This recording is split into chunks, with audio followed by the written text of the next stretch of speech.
What up? What up? Salvador Briggman here. Welcome back to the Crowdfunding Demystified podcast. On this show, we talk about crowdfunding, Kickstarter, Indiegogo, how you can raise money when it comes to your vision, your passion, your projects, your startup, whatever it is you're trying to get out there into the world. We talk about how to do that, and really by bringing on real world examples, real world guests who are doing it right now. And this kind of, for me, started as a labor of love in 2015. I got started in the industry in 2012. And what I realized is that all these stories need to come to light. You need to realize what's happening behind the scenes in order to be successful. It just really costs nothing to dream big. And I think one of the biggest things when it comes to being successful is surrounding yourself with the right people, cutting out negativity, but also you got to get access to the goods. You got to understand what's happening behind the scenes so that you can actually copy those things. You can replicate that. You can draw inspiration from that. You can be successful. So on today's podcast, we actually spoke with an individual who has already done a six-figure, they've raised $250K on WeFunder for their upcoming startup, their upcoming campaign. And this is for Kidcaboo. So for anyone out there that's ever thought of doing like a software startup or thought of starting a new business or maybe even raising capital using this equity crowdfunding thing I've been talking about more often on the show, this is a great example of how someone decided to actually launch this business. They were able to get $1 million in seed funding, and then they raised $250K using WeFunder, using regulation crowdfunding. So this is kind of an alternative, I'd say, to Kickstarter. This is a way that you can get investors in your company and do it publicly. And it's a new thing that only recently has been gaining lots and lots of steam. So on today's episode, you're going to kind of uncover, first of all, what they actually did in order to get this funding, how they were able to have a massive launch when it comes to this regulation crowdfunding campaign, what they were able to do when it comes to attracting a tribe of people, and also really being in a competitive category, how they are standing out. So you're going to get access to a lot of that information today. And like I said, I think it's really important to surround yourself with success examples. When you see other people being successful that are actually just, I think, very ordinary people, who maybe even plan for this as their first campaign. This is something where you start to realize that you can also do this. So this is a huge truckload of crowdfunding information that you are going to get, and that's what we love to do on this show. Now, one of the other things I'd really recommend doing is if it's your first time listening, first of all, go and check out some of the other episodes we got out there on the podcast. My name is Sal again, and on this show, there's so many different episodes, so many different types of stories, so many Kickstarter campaigns, Indiegogo campaigns, WeFunder campaigns, right? We even talk about nonprofit fundraising. You can find an example out there of a story that resonates with you, a product that resonates with you, or a founder who you can emulate. So go and just listen to a bunch of different shows. And also, one of the great things about creativity is you can draw insights from many different cross-sectional disciplines. So whether you are trying to, for example, launch a board game or not, you can listen to board game style episodes and you can learn what's working for them when it comes to crowdfunding. Whether or not you're trying to launch a software campaign, you can listen to today's episode and you can discover some things that are working super well when it comes to the crowdfunding arena or the crowdfunding industry. So it is so important, and I think there's a really great cross-pollination of ideas. The one thing I want to mention before we get and hop into today's episode is, number one, if you want to get access to the cutting edge, the cream of the crop, most important information when it comes to crowdfunding, the things that are most up to date, you definitely want to join and hop on to my free killer crowdfunding tips newsletter, which you can check out at crowdcrux.com/newsletter. That's crowdcrux.com/newsletter, crowdcrux.com/newsletter, and you will start to get tuned in to some of the top cutting edge tools and techniques that I'm mentioning that putting out there all the time when it comes to crowdfunding. And number two, if you want to learn more about how to actually launch one of these WeFunder campaigns, I'm going to be sharing with you a free course at the end of today's podcast. Stick around if you are excited for that. That being said, let's jump into today's episode and learn how this individual raised $250,000 plus with this regulation crowdfunding campaign, and it's coming up right after this. If you're worried about the fulfillment and shipping part of your Kickstarter campaign when it comes to getting out all those perks and rewards to your backers, rest assured, I've put together a complete Kickstarter fulfillment and shipping checklist for you, and it's free. This is sponsored by the folks at Fulfillrite, and they thought that you should have this checklist as part of your arsenal going into a crowdfunding campaign. If you want to get instant access to this checklist and it's free, you can go to fulfillrite.com/checklist. Again, that is fulfillrite.com/checklist. Fulfillrite.com/checklist. Just go to that link and you can download it immediately. Hey guys, welcome back to the Crowdfunding Demystified podcast. Today we have a six-figure WeFunder campaign on the hook. This individual's managed to raise over $200,000 so far. And really, this is an interesting campaign. It's a kids Uber with cutting-edge safety-enhancing tech and amazing driving nannies. And we're going to hear a little bit about that from the founder today, Rebecca, who is on the line. Rebecca, welcome to the podcast. Hi, thanks so much for having me to talk about this. Definitely. Do you think we kind of get started? You can just tell listeners a bit about your company and also we can get into your story a tiny bit.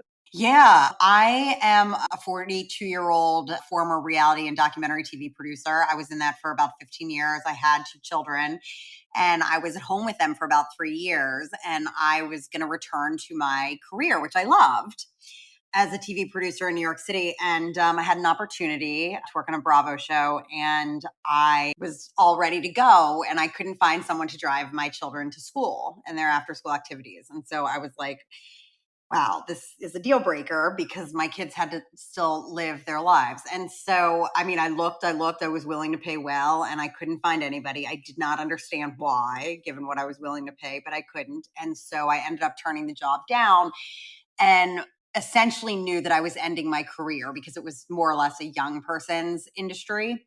Mm, And so I was kind of then asking a lot of friends and just a lot of questions about why is it that this need exists and why is this such a huge thing? Because I was encountering so many people who had dealt with the same situation and nobody had a solution. And I was sort of goaded into this a little bit. And Kidcaboo was born in January of 2019 and became very much of a passion for me. I did about mhm, 800 rides to sort of understand the problem, the market, the demand, and also how do you use sort of a ride sharing model, but apply it to kids? mhm, Because my kids were 3 and 6 while I was doing those like 800 rides. And I could turn around and look at them and I would be like, yeah, they're never going to work with a stranger driver. mhm, So, how do you work that into this model? And so I had to rebuild it sort of from scratch, if you will, I guess like rideshare reimagined. mhm. But that's really what I did. And yeah, Kidcaboo was developed for 3 years and here we are. A lot of people, when they have a successful career, the last thing on their mind is to go and start a whole new Yeah. business, right? Is Yeah. that something that you've done before, or what really made you lean into that concept, Yeah. do you think? No, that is an excellent question that I've never gotten before. And no, I had never wanted to do this. My career was something that I loved. It was very well paying. There was nothing wrong with the career at all. And I was quite frankly excited to go back to that world. And I did shortly after leaving that, I applied for a sort of New York City area female entrepreneur contest, not thinking that I would go anywhere because I'm a first time entrepreneur, have no clue how to build like a financial model, et cetera. It was a joke, sort of. But I progressed from round to round to round over however many weeks this contest lasted, and I ended up winning it. And with it came a slew of help, like business coaching, et cetera. And that's sort of what sealed the deal for me. At that point, with all the help that I was getting, legal advice, et cetera, that's sort of what cemented that I would be moving in this direction. And I was happy to meet the need. Yeah, 100%. And I agree with you. I mean, especially in New York City with two working parents, it's like insane that there Yeah, isn't a concept like this that exists. I know. That's everybody said that. And the market for this obviously is really big. I don't know if you want to talk to that at all, but Yeah. obviously the market is big across, United States and so many people, particularly in metropolitan areas, right, suffer from this problem. Yeah, exactly. I mean, I think it's especially bad in near metropolitan areas. So we figured out of course, our total accessible market and our TAM, SAM, and SOM. And I think there are 53 million school age children in the United States. But then you go down to school age children who live near metropolitan areas. And that's really also a huge, huge market. And that is where the need is the biggest because you have traffic and a bunch of factors, parents commuting in different ways, et cetera. And it was very surreal that it wasn't addressed. And I had never thought about it because I never had to, being at home with my kids and they weren't in school yet. So they didn't have their own lives more or less. And so I definitely felt the pain of parents, but I also was sort of told numerous times, Rebecca, you can't build this business. And it was because and this is why nobody had done it. It was so hard to get the insurance and to clear everything legally. And I mean, there's so many dilemmas that you face when you try to transport children in this way, as you can imagine. Yeah. So one of the other things just to communicate to the listeners as well is, this isn't just a business that you started recently. Like you recently raised money for this, right? This Yeah. is on ramp to grow. You're growing a lot, 70% week over week. Yeah. Can you just talk a little bit about some of the success you've been experiencing recently? Yeah, definitely. Well, it is important to remember, and I think especially with the equity crowdfunding, something that's gotten lost is that we've run like multiple beta periods that were extremely successful around the New York City area. Yeah, we are just launching, and that's awesome. And yeah, our week over week growth during our testing periods in 2019, 2020 before COVID. And then now with our relaunch with all of our tech together, our demand and our growth rate is huge, and it will remain that way consistently. And we've proven that historically through these beta periods. But it's so funny how that gets lost in the numbers that you show in these equity crowdfunding platforms. And it's sort of like, oh, zero revenue for 2021. Now, that was true. But it's not like we've never tried this before. We've done this. We've practiced scaling. We've done it successfully. And now we're just getting to do it across states. And yeah, we are experiencing the same demand and the same growth that we thought that we would. And that was proven historically through those testing periods. At what point in time did you really begin to consider opening these up to the crowd, right? Because this is a really new It concept. is. When you first heard about crowdfunding, what did you think? Did you think scam? Like, what was going through your mind? That is a great question. So, the first time that this ever occurred to me was before COVID, and it was sometime in 2019. And we were in the middle of doing like app wireframes. Nobody would have invested in this at this point. It was before our second and very large testing period. I hadn't even proven like demand yet on a large scale, but it was after I did those initial 800 drives. I remember talking to our lead outside general counsel, and she had come through that contest with me, sort of come up with me, and she's still with us now. And I said at the time, look, there's this new thing. And she was aware. And she said, I don't know if that's going to interfere with VC money in the future. At the time, I wasn't serious about fundraising, and then COVID came, and so I just let it go. And then we raised in 2021 through angel investors $1 million.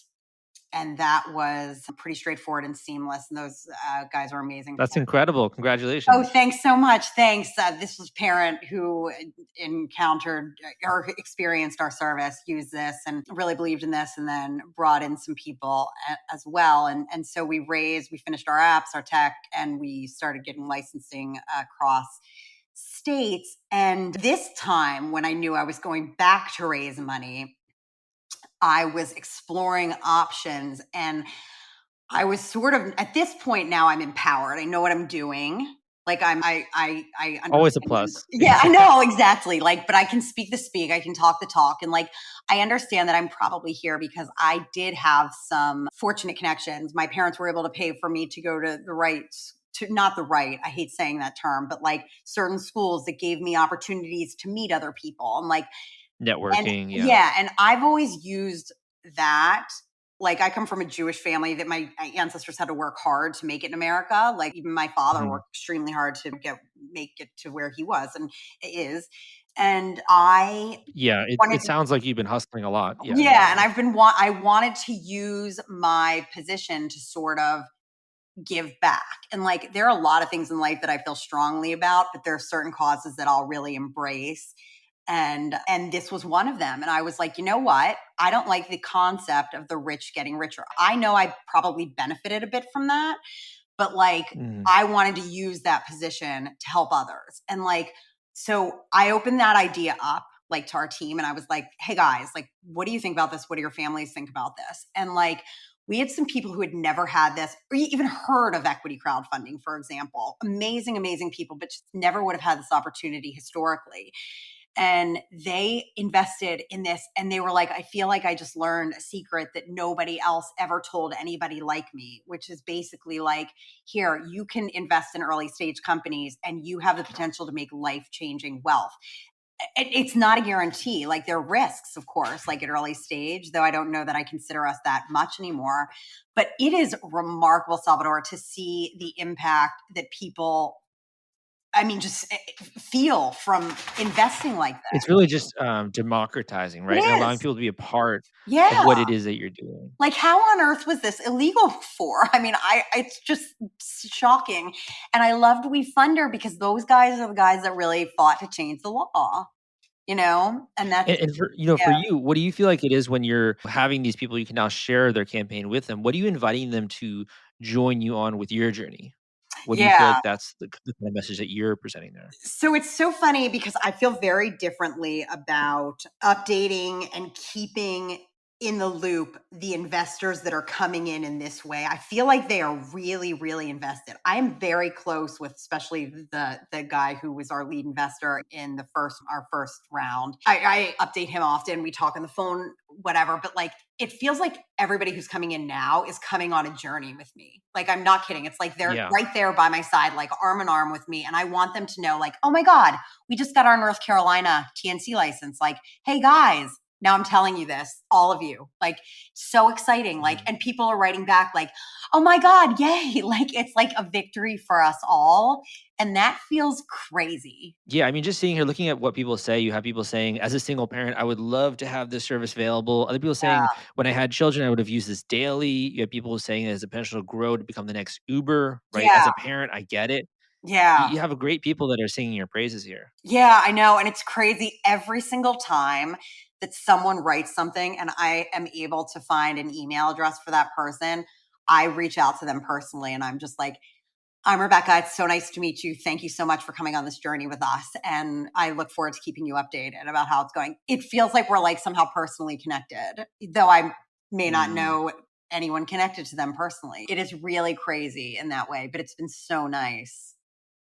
For someone kind of looking on the outside in, they see, you being able to do this 200K plus raise. What do you feel like was the most difficult part to really wrap your head around or to kind of unearth and discover? Are there any really difficult parts of the process you could shed a little bit of light on, you think, with this?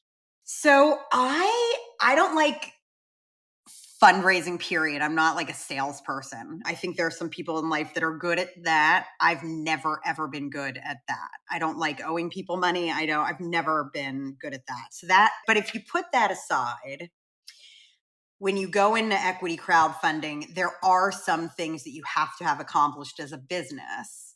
And there are some things that you have to be able to afford, like the audited accounting, et cetera. Financials. Yeah, Mhm. exactly. Now, for us, that wasn't hard, but I think for maybe some businesses earlier on, is something that I could see like sort of coming as a hurdle. Like you just have to make sure that you're at the right place to do this. And I'd like to Mm. do this again because of how passionately I feel about it, not because I've had enough time with it to know that it's been a great experience, though I imagine that it will be. It's been very gratifying. And I'd like to do this again. And I'd like to do it when we're farther along to see if the proven revenue and everything like that can go into 2022 makes a huge difference as well. I'm not saying that we've had a hard time so far. Yeah, yeah. I think this just went live today, quite frankly. But yeah, so we've raised quickly and I anticipate that we'll do well. But I do think there are some things that people should be ready for business wise. Yeah, so basically understanding more the business metrics and process and Definitely. audited financials, those kinds of things that go into the deal, right? Absolutely. That's something you can't discount. You have to be at a certain, you can't just say anyone can equity crowdfund. Like, and which I Yeah, didn't yeah. know, quite frankly. I mean, yeah. Mhm. So When people are joining you, do you feel like they're joining you because of the business plan? Do you feel like it's because they want the mission to exist? Is it because they themselves understand the problem? What do you feel like is the really biggest reason why people are choosing to participate in this? I think when people know us personally, there's a belief in the team and the mission. I think there's a certain buzziness that comes with this when we enter a new market. We enter Texas and you don't do any marketing. And then 6 weeks in, Good Morning Texas and every other news channel is reaching out to you to do a story. And that's the buzzy nature of an Uber for kids. Like, how on earth do you pull this off? Like, people want to know that. And I think there's probably some of that. But again, at the core, I do think it's the mission. And we just partnered with some people who helped clear regulatory hurdles for like Uber and Lemonade, et cetera, Tusk Holdings. They've been an amazing partner. And we were talking the other day, and I just feel like our mission is so much deeper than just like helping working parents like balance life. It's literally like breaking glass ceilings for working moms, like giving parents meaningful times with their kids at night when everything for the day is done because nobody had to rush home and leave work early and then make up that time later on at night. I think our mission Mm. is it's so genuine, admirable, and it's something that I think people can associate with. Why is that so important to you? I think I have a genuine concern for anything I do, or I probably wouldn't take it on. So I think on a personal level, that's important to me to really put a genuine mission behind something like this. I think I've seen enough parents who've struggled. Enough parents have now told me I wouldn't have this job for you if it weren't for you guys. I wouldn't have this promotion. Like, even new parents will be like, there is no other option. And Mhm. hearing that, I mean, that's just crazy that we're at, this age in America, and that's still the reality. Yeah, and it's almost like you have to make a choice sometimes between your career and having children, right? You Sacrifice. have to make a choice between, Yeah. yeah, the sacrifices, the time you can spend, and it doesn't necessarily have to be that way, just there aren't the services there to equalize that, right? Exactly, and I think it was a choice, like you just said, between professions and parenthood, and that sucks when you can't meet your financial needs as a result. And you hear things like crazy things and like about how women are like set back $400,000 going into retirement because of time they've taken off to like deal with their children and stuff Mm. like in life. Now, of course, they're your children. Of course, you would sacrifice the $400,000 going into retirement for your children, but that is significant. And it's really, really, really significant for a lot of people in America. And I think that's where this becomes extremely meaningful mission wise. When it comes to this, you starting this company, really taking the leap and going full throttle with this, raising $1 million, right? And then going into this campaign, are there any kind of keys or secrets to success that you feel like you could pass on to either other female entrepreneurs in the audience or just, other people trying to start companies? Are there any things that you feel like you learned throughout this difficult couple of years that you could pass on that someone who's just starting this journey might view that as valuable? Yeah, and I hope this is valuable to people on numerous fronts because there are a lot of times in life where you are going to be told you cannot do this. Okay, a lot. And in this sense, getting the insurance and some of these things were almost physically impossible. But if you just keep moving forward, even when you don't know what you're doing, and early on, a friend said to me, Rebecca, just put one foot in front of the next, like day after day. And I swear, Salvador, some days I would take one step only. But eventually, months and months and months in, I was like, oh my God, I just walked forward blindly. And now there's this business that was built. And it was bones at that point. It really needed to be fleshed out, but still it was done. And it only happened because I listened to that advice and just blindly walked forward every day until I knew what I was doing. And I could sit here and tell you now that I know what I'm talking about. Yeah, I mean, it sounds like the persistence, right? Like the I the think so. willingness to just keep on, Yeah. And the grit. I right? mean, people say that a lot. When our investor first invested, I mean, he was basically like, you could be doing anything, but I believe in you and I grit. Yeah. Is that a New York quality, or do you think that is that something that you've just developed in general? I am the oldest of four, and I mean, I think as the oldest of four, I would always get back up when I like was knocked down. And for some reason, I've always had this perspective like failure is a good thing. Most people are like perfectionists, and I've always been like, you learn the most from failure. I don't know if I could have made it this far if I didn't have that perspective because I was knocked down a million times to Mhm. get to this point, but I'm here. So I don't know. This has furthered my resolve that that works. I can tell you that. But I Yeah. think that was somewhat inherent to who I am for some reason. Resilient.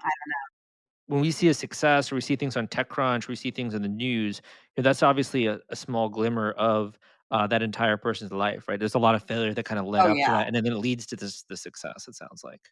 Yeah, and I mean, I think you just bring up a great point. Like, I think people could be enamored by that and look at that and be like, "Oh, that's so lucky. Like, that's so far off."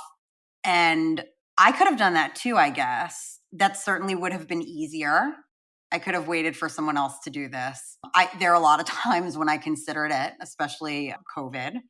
but I didn't. I just kept working towards what I was doing. And I think if you focus on that, you can make that your reality too if you want to. And that's some advice that I would absolutely propagate and pass along. One of the interesting things we're also seeing with WeFunder is a lot more female entrepreneurs that are raising funds. I don't know if you're aware Ah, of this, but no, there's kind of a tilt when it comes to venture capital and angel investing dollars where it tends to go to I am more aware male of that. entrepreneurs. Yeah. And we're actually I've been seeing a lot of female entrepreneurs go bigger when it comes to WeFunder.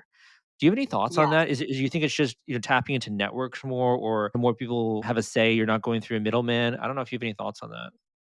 So I told you earlier, I feel like I was as well positioned going into this as you could be as far as having connections, having advisors in Silicon Valley, having people connect me with venture. I feel like, and that's why I told you that I chose this route, like because it mattered to me to give other people an opportunity. And I have had a friend, Raven Hernandez, who's the founder of Earth Rides. I know just successfully raised on WeFunder, and she and I never really discussed this the last time we spoke. I don't believe she knew that I was going to raise in this way either. I'm not sure why she chose this route, but I can tell you that I did not pursue any money hardcore from VCs before Mhm. being dead set to the point that I was arguing with my lawyers who weren't opposed to it, but they were like, Rebecca, this is going to take some time and thought. Like, I became very intent on doing this because of what you just said. Like, you know what? VCs have to know this too. That VC, that kind of fundraising is going to be easily like supplanted by like this crypto, whatever. But like also the it doesn't attract someone with a business idea necessarily to fundraising source like venture money if Mhm. they have typically discriminated against others. And I think Yeah, that's yeah. something you said There's a about little bit of history there. Yeah. democratizing. Yeah, and I think democratizing that process is something that felt very important to me. Awesome. Yeah. Awesome. So I just have one or two more questions for you. One is if you're going through this experience again, is there anything you would recommend for listeners to do or anything you would have not done or anything looking back with hindsight that you would have done more of maybe? Anything like that? I think plan for it to take a little bit of time. I think our campaign is moving fairly swiftly, and even so, it's going to take a little while. So just definitely make sure like you have like your runway leading up to this and afterwards for a while to go through it. We have a few we have a few raises. We're raising 2 million total. One is through this source and one we're leaving open. If this goes well and smoothly, then we'll probably do the second million through WeFunder as well. But I would definitely say just leave yourself some time to figure things out if you need to. It's Got it. not a quick overnight, I'm going to wire you the money, which is Yeah, what I yeah. experienced before.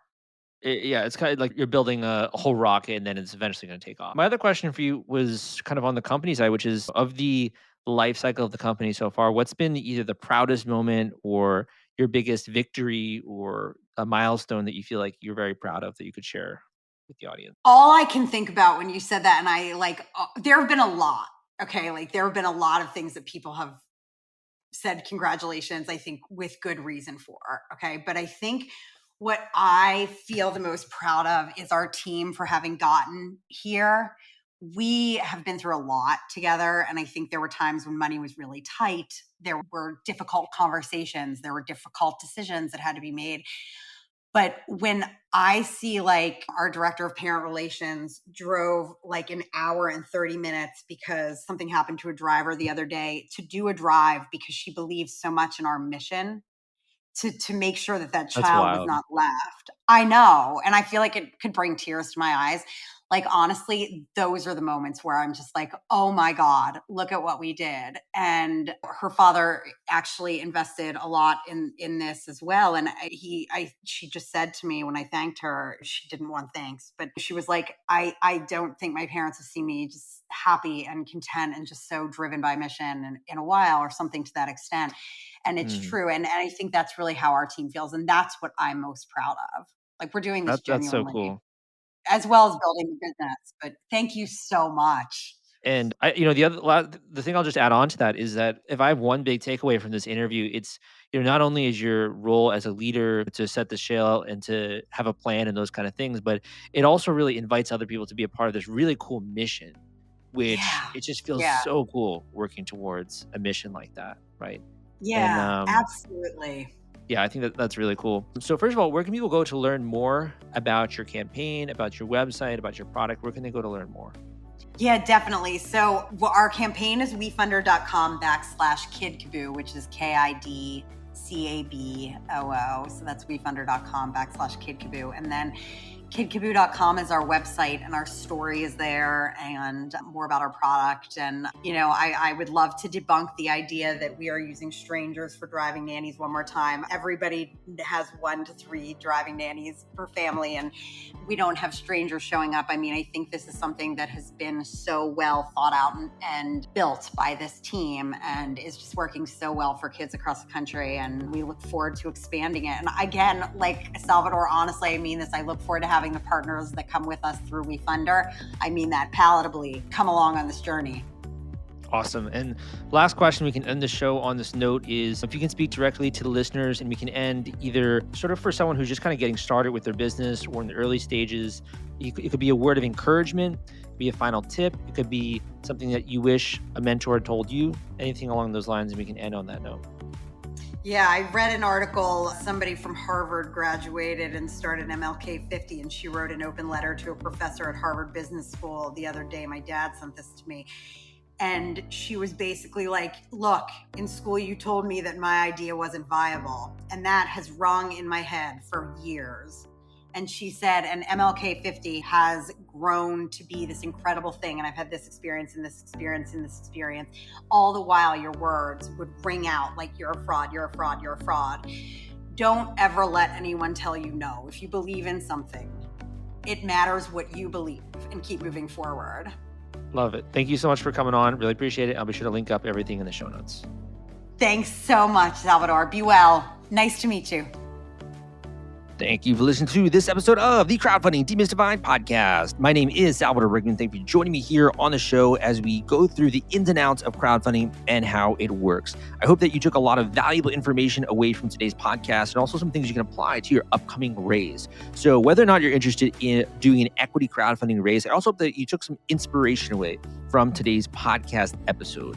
Now, for those of you listening who really want to get access to some of the cutting edge news, some of the cutting edge trends, some of the cutting edge techniques and tools that I talk about, that I put out on my blog, that I talk about when it comes to my podcast, my YouTube videos, and then I even talk about behind the scenes, you can go and subscribe to my newsletter, Killer Crowdfunding Tips, where you'll get information directly delivered to your inbox right from me, right from the source. You can go to this link I'm about to mention at crowdcrux.com/newsletter. That link is crowdcrux.com/newsletter. Go to that link, enter your name and email, and you can join my weekly Killer Crowdfunding Tips newsletter, which is completely free.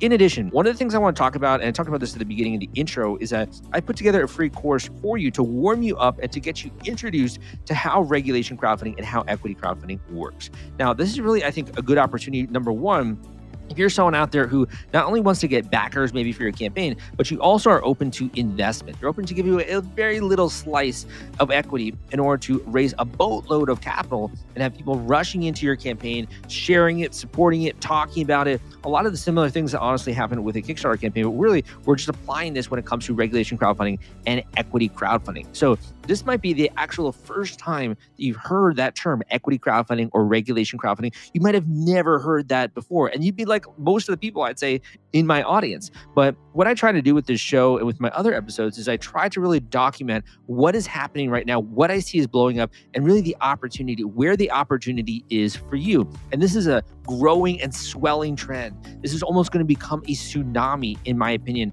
We recently had on a higher up when it comes to WeFunder, one of the top crowdfunding platforms out there in this niche, who literally said, dude, we are doing 40 million a month in funding volume. So this is growing so fast. If you want to learn, just kind of dip your toes into the water and just kind of get a sense of like, what am I talking about when I'm talking about equity crowdfunding?